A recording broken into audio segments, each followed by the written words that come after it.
the Heartie's Hotline. I am Cami Clements, the Hooked Heartie. You all know my best friend, Sarah.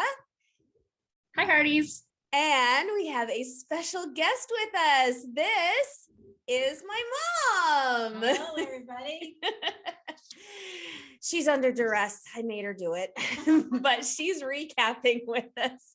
I'm visiting her for the week, which is why I'm out of uniform. I don't have my hat and my red shirt, but luckily I packed this scarf that has tons of hearts on it. So hopefully you can still recognize me. Whatever will we do without you in costume? I don't know. I have to be in costumes all week though. So I thought this was a nice change of pace. All right. May I just begin by saying, I told you. Yeah, and you did have to say it twice because I bombed on all the bets this week. That was not my finest moment. For those of you who are needing a little bit of information and backstory to get caught up, Sarah totally bested me on predictions for. I did. Yeah. Sometimes I've got them, but. Yeah, but this time, she was so sure that little Jack was the one who gave Lucas that shiner. And I said, nope, it was Spurlock, which it looks like it could have been Walden. Because he was shorter. To be fair, I was wrong, but we are yet to determine if you were right. Fair enough. But he walked right up to them and said, if you want to give me a message. So it was one of the two of them. Or it was from one of the two of them. Doesn't mean they physically did it. Okay, fair enough. But it was still done. It was arranged by one of the two of them. I will earn this victory. Most likely, yes. Most likely. I will give you that. On my other bet about Maysu. Yes. I'm going to hold out hope. She's a what? She's a what? What was that?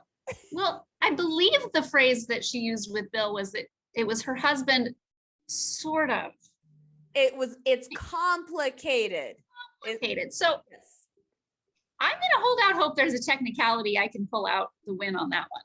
Yes, but she still used the word husband, may I add. It does appear that she is married at this moment. Now, like I said, I think that she's only technically married, that something is just, it's a technicality. So what do you think, Mom? Married or? And running away. Married and running. Yeah. Yeah. In hiding, so to speak. Yeah. Oh, in hiding. Okay. There's definitely something mysterious about that. She's not hesitant to do a turn on with the Mountie. I mean, she's in business. Pretty open. She seems pretty open to new things. Yeah. To new prospects. And that's very interesting. What is your impression of Faith through all of this? Is she jealous of Nathan, or is she simply thinking about and projecting her own views about how she just had a breakup and she knows she can't get into anything right now, so she doesn't think he should? There's something bizarre about how there's something going. Yeah, there's something going on there. By the way, Hearties, this is another hot takes episode. We have each watched this episode once, so we're gonna see how this goes. But there is something. You get a different approach from us tonight. Yeah, another different approach. There is definitely something going on with Faith. I don't think that she likes Nathan romantically. What do you think? No. I think it's just wistful. I think it's more wistful. I don't think she has a problem with May spending time with Nathan. I think it just surprises her, especially since when she met May, she met her husband as well. And so I think that Faith might be regarding May's behavior as a little odd. I think she's missing. Maybe. You think she's missing Carson? And towards the end, missing Carson, maybe a little. Yeah, I think. And maybe she's missing Carson, and she's missing him a lot. Who wouldn't? I miss him. I should probably add that Paul Green is my mom's celebrity crush. Yeah. Him and Ryan Pavey. Oh, yeah. But Ryan Pavey hasn't appeared on When Calls the Heart yet. So Give him time. She's crossing her fingers. but the big thing is that she's missing him a lot more than she's letting on.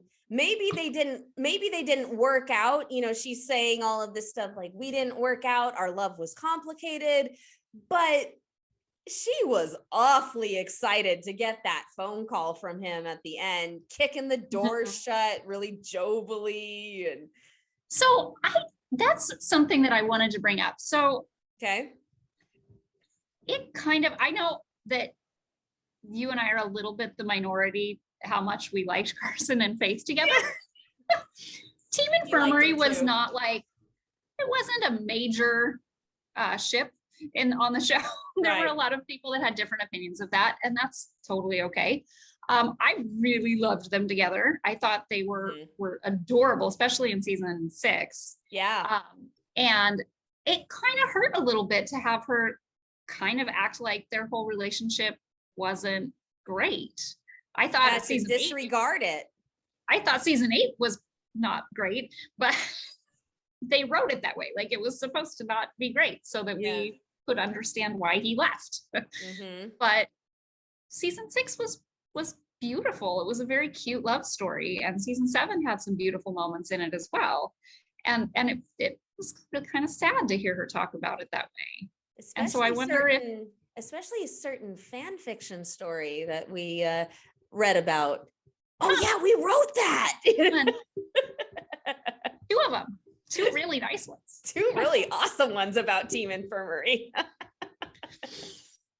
But yeah, I thought that was weird. And then Molly kind of chimed in and almost was like agreeing with her that they weren't that compatible. Yeah. Okay. Maybe that's just supposed to make us feel better about them being apart. Yeah, maybe a lot of that incompatibility is seeming to come out of nowhere. So other than the last few episodes of them together when they just would like fight about everything. Yeah. No, that's what I'm talking about, is the incompatibility and his dream of being a surgeon. Like, when? You know, so all of this stuff that tore them apart, it seemed to come up very, very spontaneously. So yeah, that was kind of hard for Team Infirmary people to digest. So but they were so sweet. They were so cute. Any thoughts on Carson and Faith? How could they not like each other? My gosh. They're both it was the dream team. Yeah, that's true. And when they looked so good for so long, and then all of a sudden it just boom, all of a sudden they're not getting along and something's happened, you know, the spark is gone, and it just seems a little phony. It drummed up actually for that to all of a sudden take place. And you know, as a regular viewer, I'd say, well, what happened here? In fact, I actually did. What happened to them? What's going on? I don't get this, because it was so quick and it was just contrived. That's the word.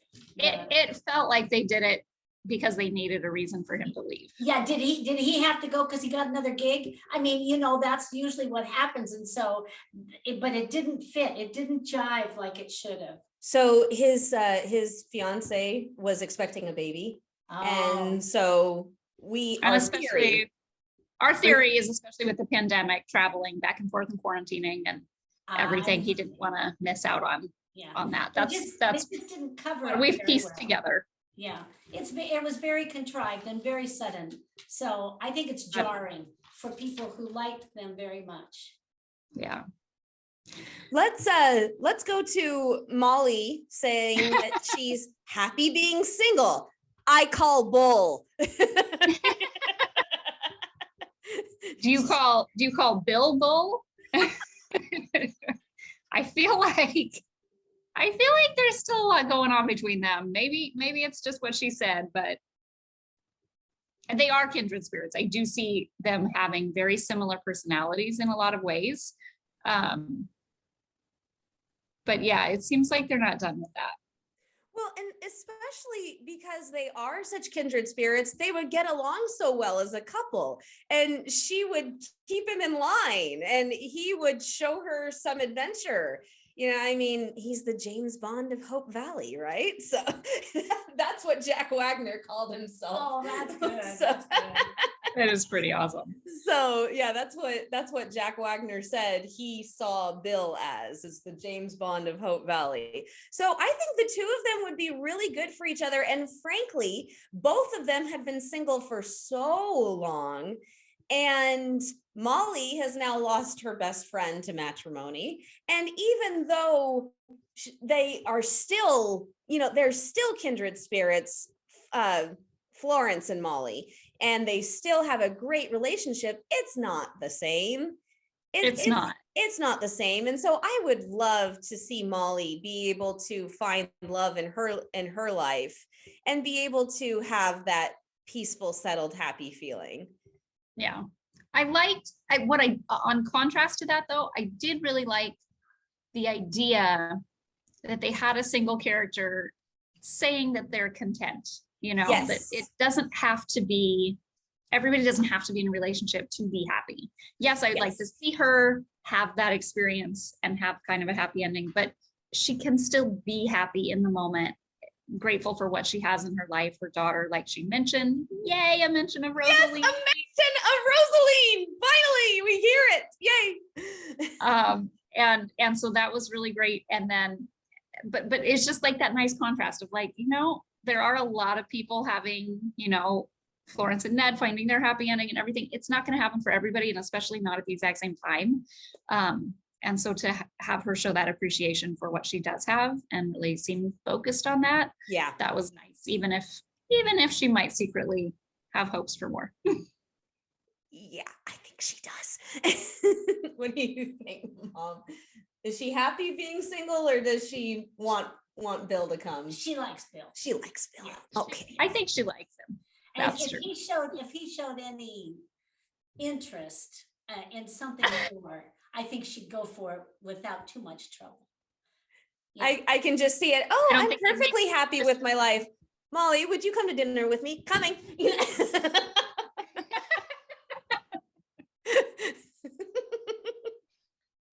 Oh So, goodness. I know. So speaking of marital status, are you getting married? Are you? Let's Elizabeth do gets a not third miss. degree. So that seemed so reminiscent of Emily in the earlier season. What episode was that? And are you talking about season 2? When they said, "Are you getting married to Mountie Jack?" I think, No, my yeah, mama I think says that she's gonna marry the man from Hamilton, the one she that was season. kissed. Well, that was season. Yes, 2. that was season 2. Yes, it was so reminiscent of that. It was.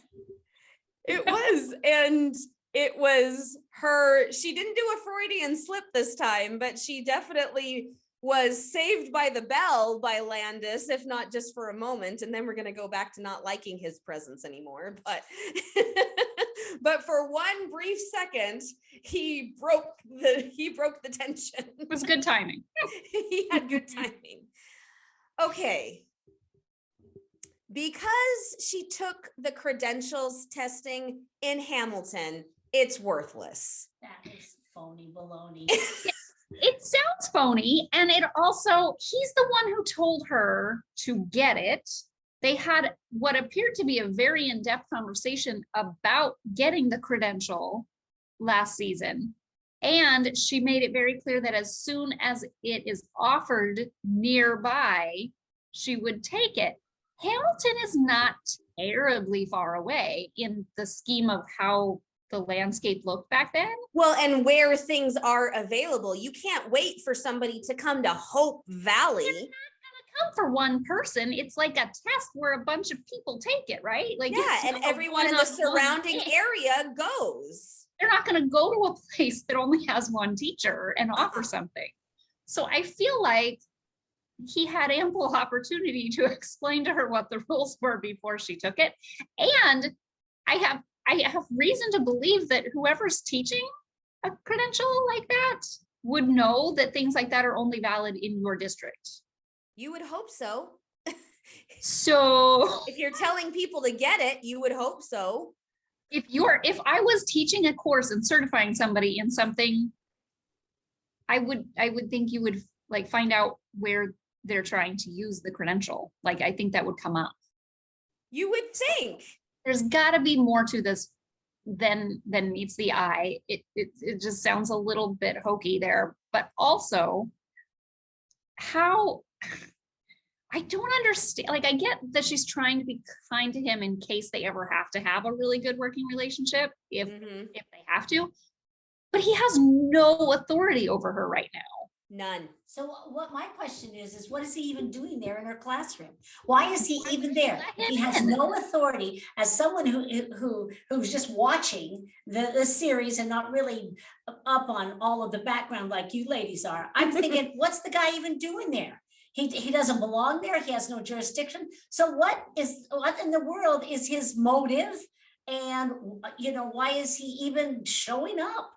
So there's something fishy there. And she said in one of the episodes recently that he has come every year. Yeah. And she also told Rosemary in this episode that this is more than my lack of credentials.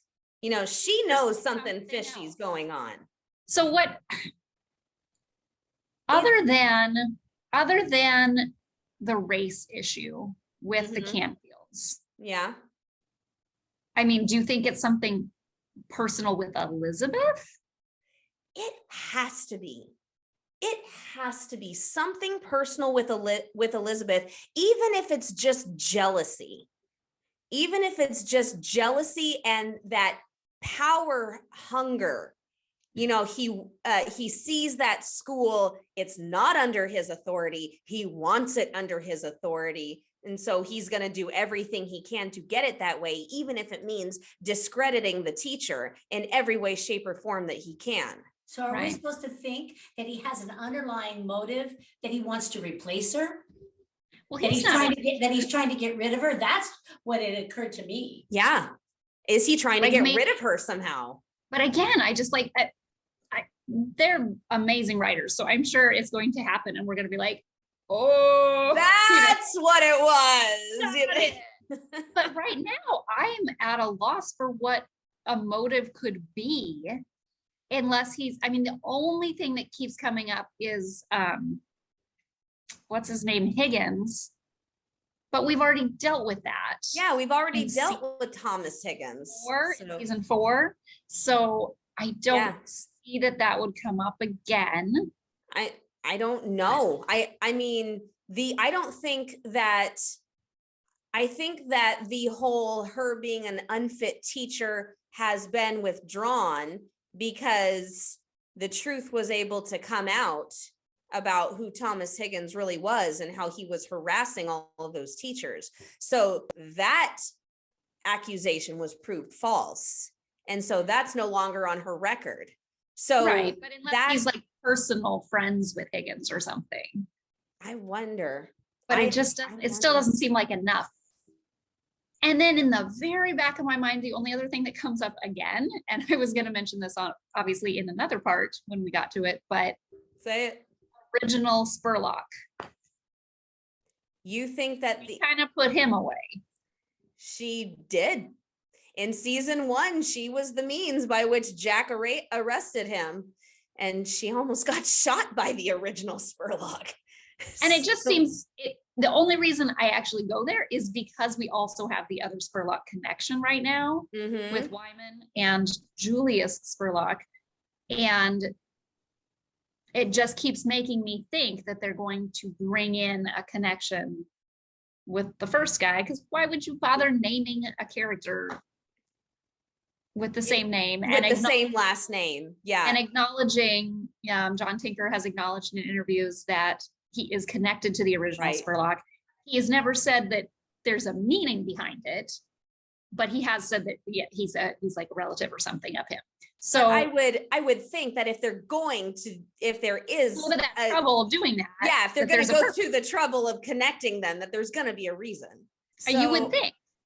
I never even thought about there being a connection between Landis and Spurlock. Never occurred to me. So I might be grasping at straws here. maybe, but it's a good straw. So It's a good straw.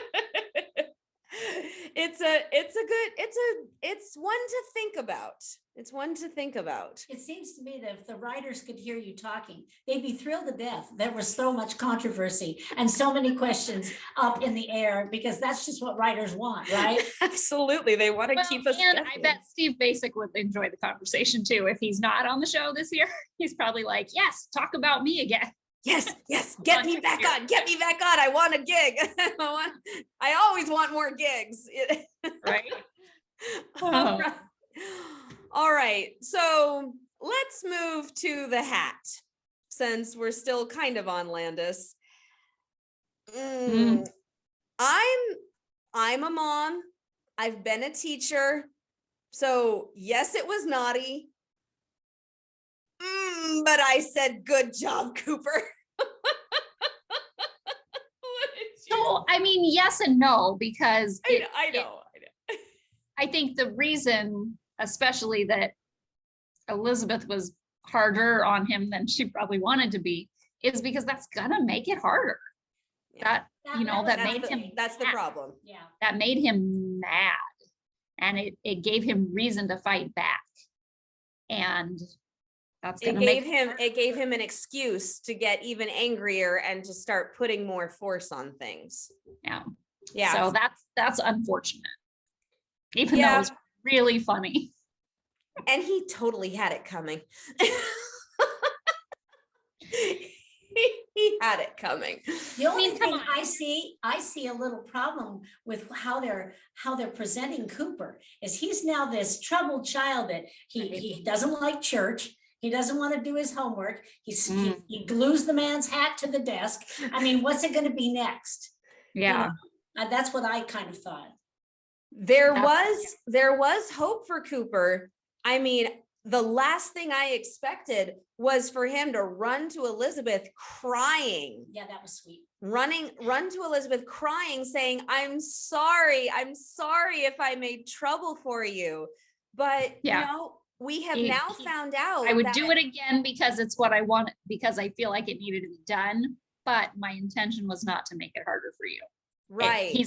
He's seeing the impact of what he is. And that's the important thing, is he's seeing the impact. Hopefully he will learn from the impact.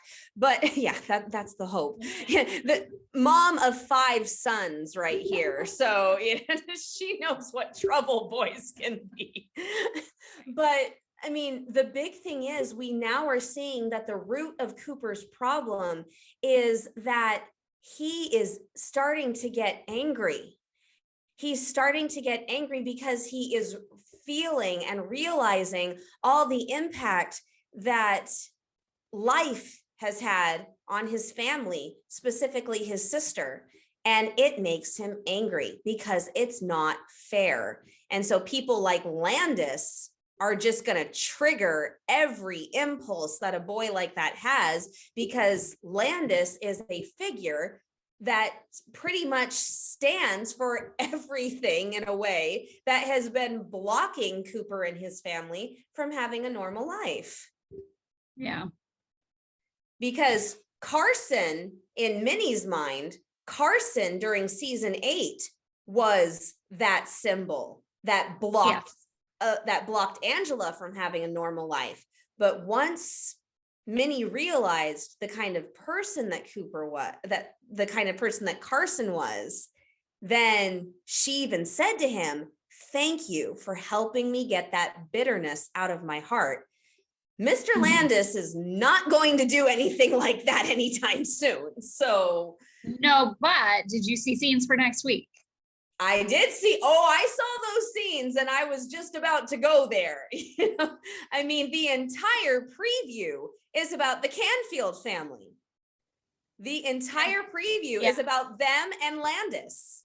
Yeah, which is very interesting. And it also, because no episode is about one thing. So it also makes me wonder what else is happening next week that they don't want to show us. I know. I was like, they showed everything about the Canfield family. What else is going on? There's surprises. That means there's some surprises coming. Okay, so quick prediction. Okay. Mm-hmm. Successful dinner, yes or no? Next week. Yes, it'll turn out Landon. successful in the end, probably. But next week, is it going to be a successful dinner or no? What do you think? A dinner with whom? So with the Canfield family and Mr. Landis. I see. So is that going to be successful or not? Ooh, it's going to be hard to tell. I think that the family will be on their best behavior, but who knows if he will. Mhm. And but is he going to lay down some didactic rule or something, maybe because about the daughter who's blind, Mhm. and then it's going to go way downhill. So yes or no, successful or not? What do you think? I think with the way things have been rolling, it's going to be a disaster. Okay. All right. Sarah, what do you think? I don't think I can pick one, because what I think is that there's going to be, I think it will end abruptly or seem to have been unsuccessful, but I think something will happen that will give Landis something to think about, and that will end up having an impact. On the A outcome. thought just came to my mind. I can see Cooper running out the door, just getting up from the table and leaving, and being angry about something. Yeah, Yeah, definitely a possibility. I Okay. can see that. I say that night is not going to be 100% successful. That's Yeah. what I'm going to say. But Minnie's hair, gorgeous. You know? Wrong. Natasha always looks beautiful. But that hair, I was kind of distracted. I was like, oh gosh, her hair looks awesome. You know, and then it cut. I'm like, oh, it done. Yes. Okay. I got to talk about Lee. I hope you're okay with moving to Lee, because he just was making me laugh so hard with the talk about the crossword puzzles. Did Ned invent that too? I'm telling you, he's going to be the biggest millionaire by like the 30s. Band-aids, crossword puzzles. I don't think he invented it, because Florence said, I thought it was genius when Ned showed it to me. So I don't think that he invented it, but I was dying laughing for some reason. Just the whole, now, how does this work again, Ned? Can you explain it to me? Doesn't Ned seem like the perfect person to do crossword puzzles? Yes. The man walks while he reads. He can't finish. He can't stop something until he finishes. Right. We used to do a lot of consulting, my husband and I, in personality styles. And so you can see there are 4, and then there are a lot of programs that use the 4 different personality styles, and they use different colors that denote, and he's just a total green. Oh yeah. And he is just so locked into mental stuff that mental stimulus, intelligence, that kind of thing. And puzzles fit perfectly in his personalities. Continuing with Lee, I still say that something is going on with the mayor office. Definitely after this episode. Yeah. There were just too many minor little comments here and there from mostly Lee, but from Bill too. From Bill too, saying you need to do the job. You know, it really was a lot of pressure, and in some ways that could be just a really great push for Hickam, because he seems like he is unsure of himself. He is in some ways. You know, maybe he needs that push. I think, you know what? I think he would make a really great deputy mayor. I don't know if a town as small as Hope Valley needs a deputy mayor, but I mean, if he could, I don't think he's ready to take something this big on his own. But if he could kind of learn the ropes, see how it goes. It's interesting because he really took on the oil company. Yeah, he took on the oil company big time, and now all of a sudden he And when seems that very scared. started, I was hesitant just because he hadn't been in a leadership role before, but he Yeah. took that on beautifully and really took charge. And I don't know if it's because he had Gowan really give him that vote of confidence. I believe in you and you can do it. Yeah, very true. And maybe that's actually the opposite of what he needs right now from Lee and Bill is, he's getting all this pressure to like, you're not doing it well. And that's making him think even more that he can't do it well. And maybe he's needing somebody to cheer him on. Fiona's not here right now. Fiona's not there. Fiona's been gone, and she really has been a champion for him. And she was the one who cheered the loudest when he wasn't there though, so he didn't hear that. Yeah. Oh, that's right. Dang. Maybe that would have helped if he'd heard that. It would have helped. But Lee keeps on saying, sweetheart, be honest with me. Would I have made a good mayor? Bill seems to have moved on. Yeah, not about the office, but no, not about the office, but about not physically moved on. No, but about being mayor, he seems fine. He doesn't like the job. He doesn't like the job that Mike is doing, but he's not saying I could do better. He seems kind of content being the judge. Well, he's got a lot to do. He does. And he apparently still gets the office. Yeah. And he still owns the cafe. So the man's there's a topic to come back to later. Yeah, that is a topic for later, but he's got his thumb in a lot of pies. Okay. So I noticed this last episode, I think, but I didn't say anything and I got so mad at myself. Okay. Lee's whole mission statement for Hope Valley, for his candidacy, was a bolder tomorrow, right? Okay. So being big and bold. Big. Okay.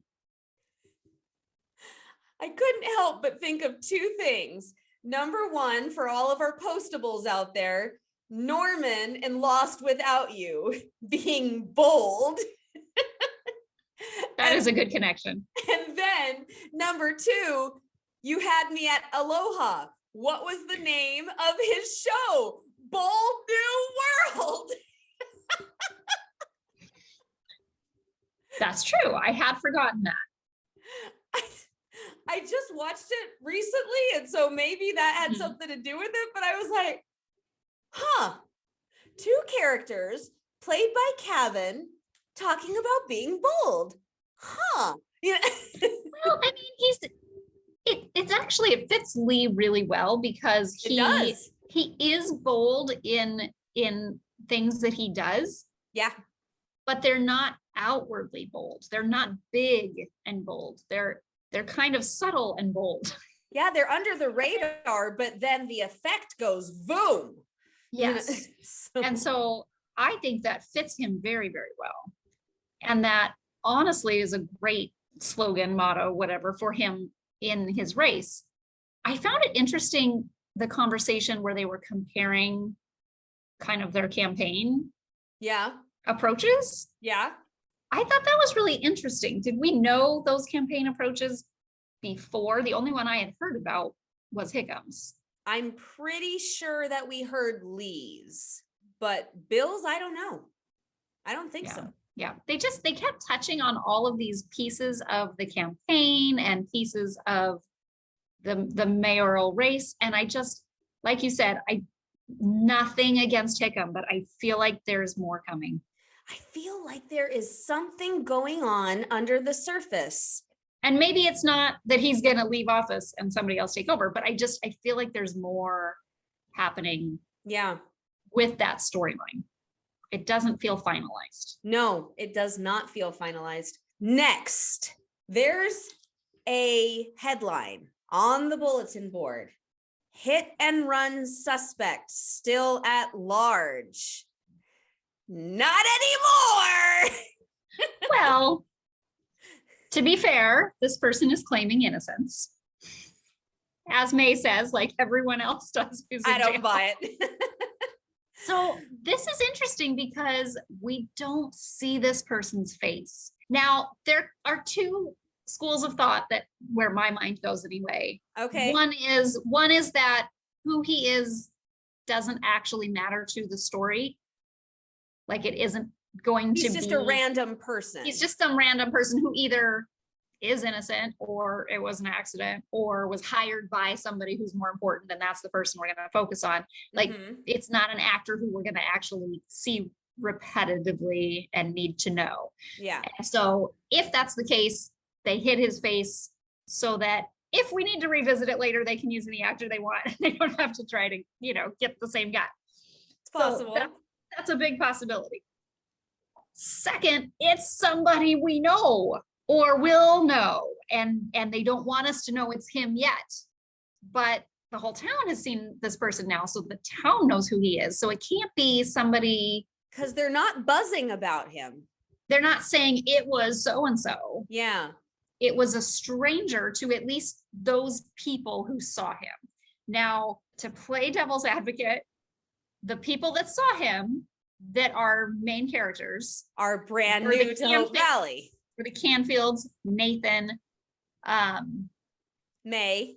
even Rosemary. Oh. Rosemary may have gotten a glimpse as she came out. But May didn't even see him because she said, I miss all the excitement. She missed it. Yeah. But I didn't see anybody. Original Was Bill- characters. Was Bill wasn't there right I then didn't when see it him. happened, I don't think. Mm-mm. So it could be somebody who Hearties know. My original thing when I saw it is I thought original Spurlock. I did rewind that scene and he looks too young from the back to be Steve Basic. He also looks too scrawny. Steve is a muscular man. He's got a lot of tone on him. So that there's no way that guy is Steve. Right. But it's interesting to me that it was secretive. Yeah. That you don't see his face. So I felt like there was something else happening there. I don't know who else that could be. In the photo, so not in the episode, but Okay. in the photo of Joseph leading this guy along with his hand behind his back and by the scruff of his neck that I saw earlier in the week, I thought it was Christopher. Oh, well, Nathan would have known who he was. Nathan would have known. So see, but just by that photo, then And actually, Joseph would have known too. Joseph, I don't think ever met Christopher. Did they come in after? He was in several episodes last year. Yeah, he was, but crossed paths. I don't think I think they were there at the same time, but I don't think they crossed paths. That would be worth looking into it. The build would fit, but that just would be very odd. It would be very odd, but see, that's what I'm saying. I didn't know the reason why Joseph had him by the scruff of the neck and all of that. It was just the photo. And when I saw his body type, I thought there was going to be this big reveal, look up and it's Christopher. Right. Or whoever. Yeah. Yeah. But now that I've seen that it's the person who hit Nathan, I'm like, oh no, that's not allegedly. Allegedly. No, it was him. I'm sure it was. Yeah. So I'm wondering what's going on with that. Or is this, obviously, is it a red herring? Obviously not, but it was just funny. Is this another woman pulling a May Sue? But there's no coat, so at this point it's a man. I don't think at this point, but yeah, there's just like, or is it really a meaningless thing, and they're just trying to hype us all up, and it's working.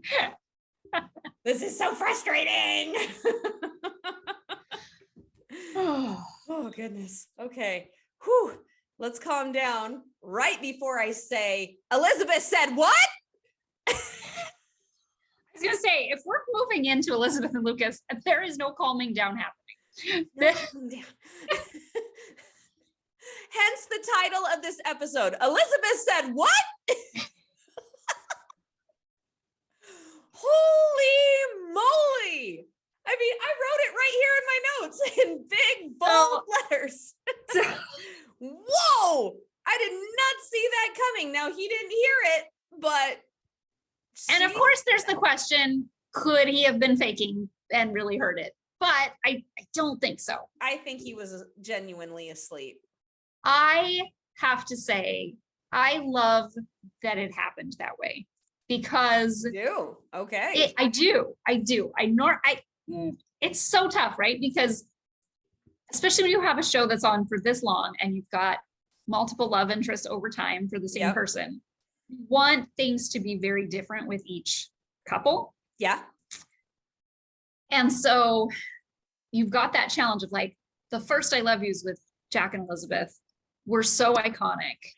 And it was such this like build up and then end of the season. And like there was so much to that. What? Sorry, what? That you have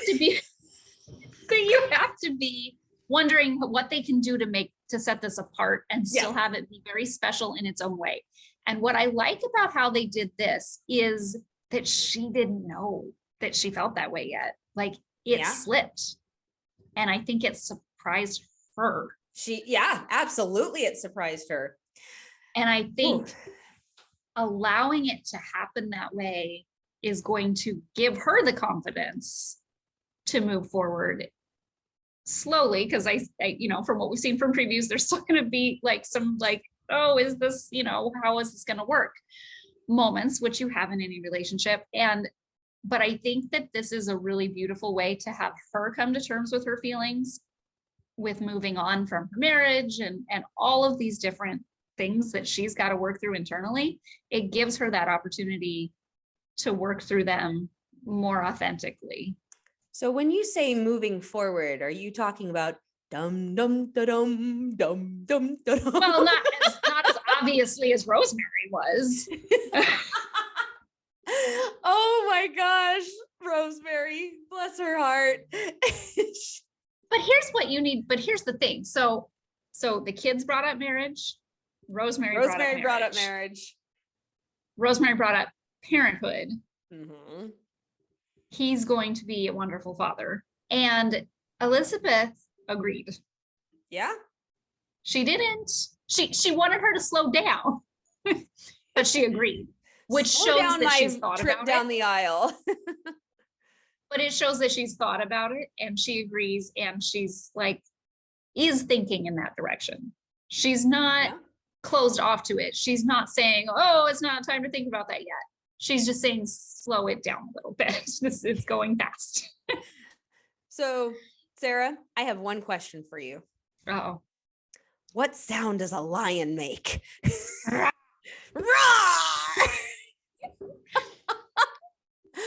Lucas has gotten so playful. I mean, okay, I was just like, who are you and what have you done with Lucas Bouchard?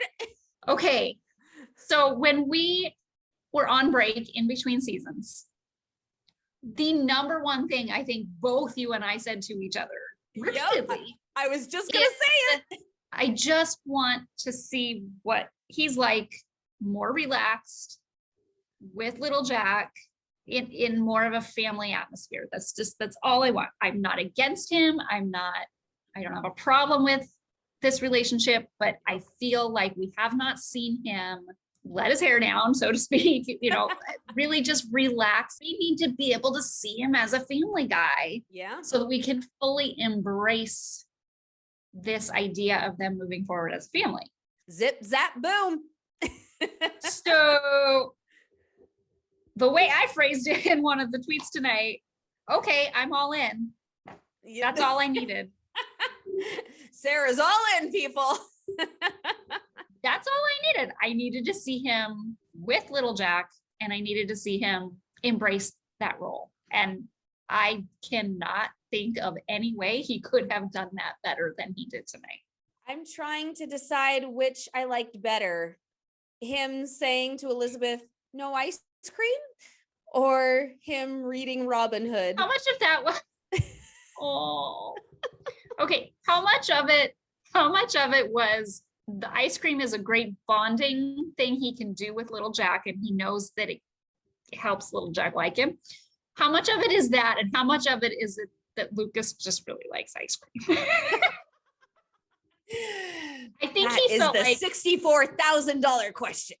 I think he felt a little bit like she was scolding him and telling him he couldn't have ice cream, and he seemed a little hurt by that. Kind of like when Rosemary told Lee he couldn't have any. But do you remember Lucas telling Carson that he wanted to be Robin Hood when he grew up? I don't remember that. Yeah. Really? In season 7 or no, 8. It was last season. Yeah. Carson said, "Did you know what you wanted to be when you grew up?" And he said, "Robin Hood." Oh, I know he was And reading. then he was reading Robin Hood to little Jack, and he had his vest off. So he had taken the coat off. He had taken the vest off. The tie was loosened. The guy's loosening up in a lot of ways. Fatherhood looks good on him. Somebody get me a fan. Sarah's getting a little warm.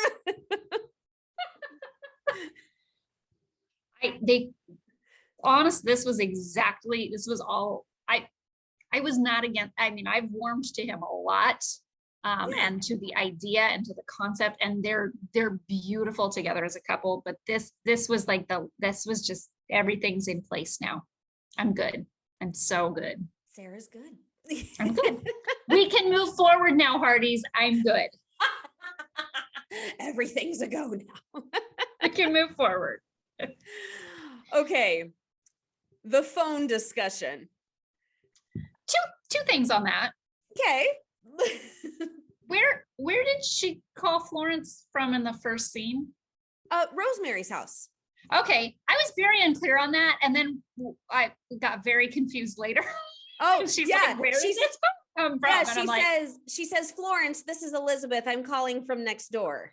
Okay, I missed that. Remember, Hearties, we've seen it once. And I'm like, why is she surprised there's a phone there? She used it earlier. No, dear. No, she did not have a phone. Okie dokie. I feel so much better now. I'm so glad. I was like, did they film these out of sequence and forget? Okay, but I think my favorite part, because I was just laughing the whole time that she just kept going on and on. I'll never have it. Yes, I understand. It's a constant stream of interruptions. No problem. I'll take it out. But she finally stops and says, "You're agreeing with me?" Yeah. And then, of course, she changes. This is how I argue. This is how I argue. Well, and that was my favorite part. Elizabeth says, "Are we arguing?" And he says, "That's up to you." Want some ice cream? Best way to settle a disagreement. Although maybe not with the person who's been trying to take not to have ice cream. Lucas should make an ice cream ad for the newspaper, holding it up like this with the little tooth shine, ding, like ice cream. Best way to settle a disagreement. So Lucas got a black eye. Lucas got a black eye. And Elizabeth saw it and tried to talk to him, and he wouldn't talk about it. And he winked with the other eye. But I do love that he didn't say, "I'm not ever going to talk to you about it." I'm not, he didn't, you've got to get to work. Little Jack's right here. It's not the time and place to have this kind of discussion type of, I got that vibe from him. And what's interesting to me is she knows there's more to it. She's grown a lot to not push to find out more right now. Yeah. Do you think that her agreeing to keep the phone for now was her kind of realizing that that's his way of kind of protecting her? Oh gosh, I hadn't even thought about that. That's why he put it in. I thought she can call for help. She can call for help now. Yeah. He is very, very worried about her. I thought it was another one of his wonderful grand gestures to show that he loves her. And I think that's what she thought at first. And I feel like she was starting to pick up a vibe when they had that conversation. That is a vibe I completely missed. So there was a comment on Twitter from Brian about something to the effect of, Lucas's love language of trying to protect people that he cares about or something. Yeah. So I do feel like it was intended to go at least sort of in that direction. Could have been the timing of there could have been more to it than that, but I do think that was a factor. And I'm just, that's where my mind is curious, is like, do you think she's picking up on that? Okay. Because she changed her mind pretty quickly there. Yeah, I think it was, I thought it was because he was being so dang agreeable about it that she said, well, never mind, maybe it's a good idea. That completely went over my head. So thank you, Sarah.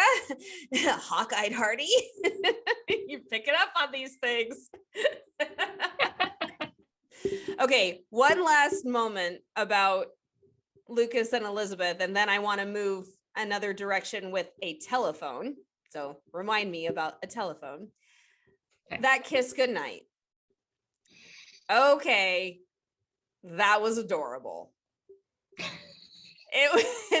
That was just cute, that he leans in, gives her a cute little kiss. He's about to leave and then just pulls her in because that tiny little kiss wasn't enough, and gives her a real kiss goodnight. Yeah.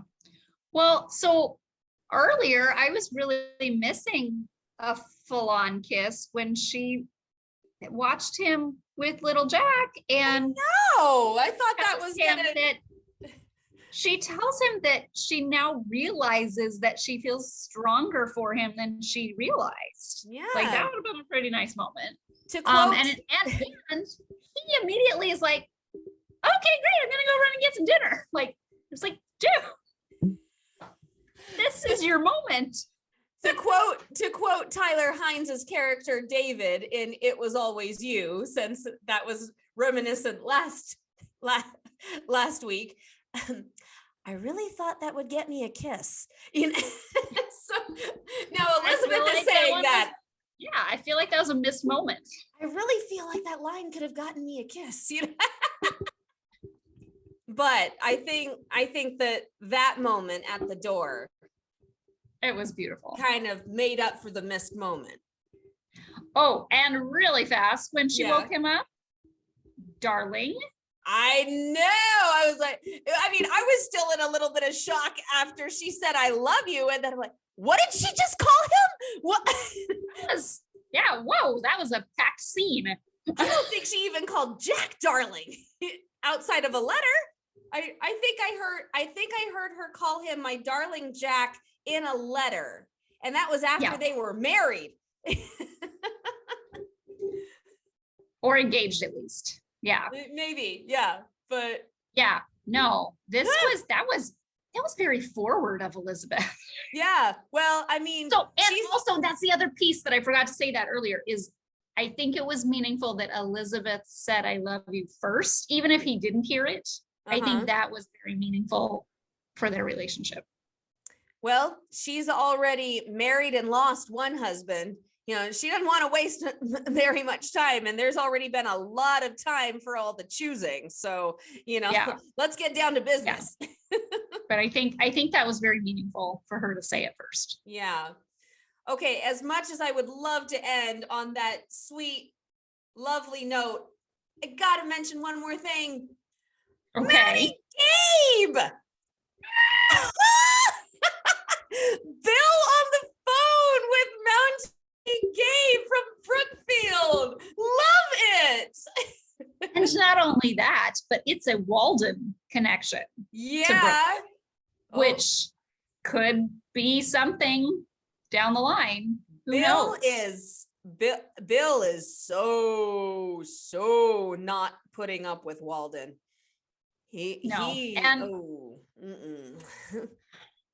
Yeah. The fact, I will say, I won't take back my predictions about Walden.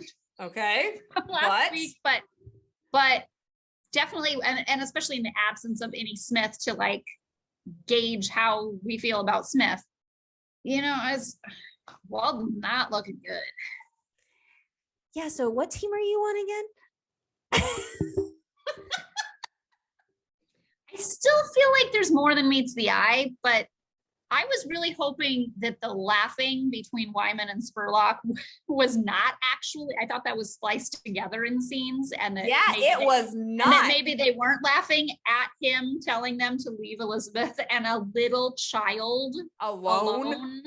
But no, they were laughing at that. Yeah. So Come on, say it. I know you wanna. I'm a little protective of little Jack here, but yep. I mean, at least Jerome Smith shared his taffy. And after seeing Lucas be all fatherly, I'm a little protective of Lucas now too. You think? A little more than I was before. So yeah, I'm gonna need to see Smith a little bit more to make an accurate call here, but Wyman lost some points with me this week. Sorry, Wesley. He's going to take a lot of tweeting with me to get me to come back. Sorry. Heartie's Sarah's going to be doing what I was doing with Lucas and Nathan. If you guys remember that scorecard that I was keeping a few seasons ago of who was winning, Lucas or Nathan, based on points, my point system. And so now I'm gonna have to scorecard. She's gonna keep a Wyman Walden scorecard. He lost points today. Oh, he gained points because he tweeted with me. Oh, he lost points today. That actually sounds like a good idea. I might have to do that. I'm gonna take a little note. Oh dear. Scorecard. And on that note, we will leave you to your Thursday. One thing, predictions for next week. Okay. There was one more tweet. I don't know if you saw it yet. I know. Brian said, if you liked that little Freudian slip from Elizabeth saying, I love you, there will be a collective gasp next week. That was considered a Freudian slip? I think it was because she didn't know she was going to, I don't think anybody knew she was going to say it, including her. Not me. So I don't know if he's implying it has something more to do with Elizabeth and Lucas that will make us gasp, or if it could just be anything that makes us gasp, but something will make us gasp. Something. Let's find out what. Stay tuned. All right, Hearties. We will see you next week for season 9, episode 5. Whoa. Bye, guys. Bye, Hearties.